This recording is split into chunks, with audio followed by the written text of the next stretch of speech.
आऊज़ु बिल्लाहि मिनश शैतानिर रजीम बिस्मिल्लाहिर रहमानिर रहीम। 17वां पारा सूरा अल हज दी आयत 78ਵੀਂ। ਇਹ ਸੂਰਾ ਅਲ ਹਜ ਦੀ ਆਖਰੀ ਆਇਆ ਮੁਬਾਰਕਾ ਹੈ, ਜਿਹਦੇ ਵਿੱਚ ਅੱਲਾ ਦੀ ਜ਼ਾਤ ਫਰਮਾ ਰਹੀ ਹੈ ਤੇ ਅੱਲਾ ਦੀ ਮੁਹੱਬਤ ਤੇ ਤਾਬੇਦਾਰੀ ਤੇ ਉਹਦੇ ਦੀਨ ਨੂੰ ਫੈਲਾਉਣ ਤੇ ਕਾਇਮ ਰੱਖਣ ਵਿੱਚ ਜਿਹਾਦ ਕਰੋ, ਜਿਵੇਂ ਬਈ ਉਹਦੇ ਜਿਹਾਦ ਦਾ ਹੱਕ ਹੈ।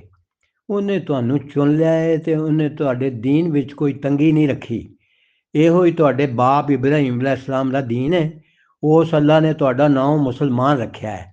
ਇਸ ਤੋਂ ਪਹਿਲਾਂ ਦੀਆਂ ਕਿਤਾਬਾਂ ਵਿੱਚ ਵੀ ਤੇ ਇਸ ਕੁਰਾਨ ਵਿੱਚ ਵੀ ਤਾਂ ਬਈ ਇਹ ਆਖਰੀ ਜ਼ਮਾਨੇ ਦੇ ਰਸੂਲ ਸੱਲੱਲਾਹੁ ਅਲੈਹਿ ਵਸੱਲਮ ਤੁਹਾਡੇ ਉੱਤੇ ਗਵਾਹ ਹੋ ਜਾਣ ਤੇ ਤੁਸੀਂ ਆਦਮ ਅਲੈਹਿਸਲਾਮ ਦੀ ਔਲਾਦ ਉੱਤੇ ਗਵਾਹ ਹੋ ਜਾਓ।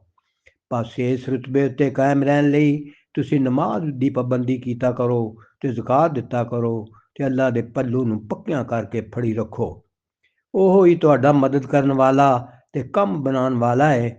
ਬਸ ਉਹ ਕਿੰਨਾ ਚੰਗਾ ਕੰਮ ਬਣਾਉਣ ਵਾਲਾ ਹੈ ਤੇ ਕਿੰਨਾ ਚੰਗਾ ਮਦਦ ਕਰਨ ਵਾਲਾ ਹੈ। ਸਦਕ ਅੱਲਾਹੁ ਮੌਲਾਨਾ ਅਲ ਅਜ਼ੀਜ਼।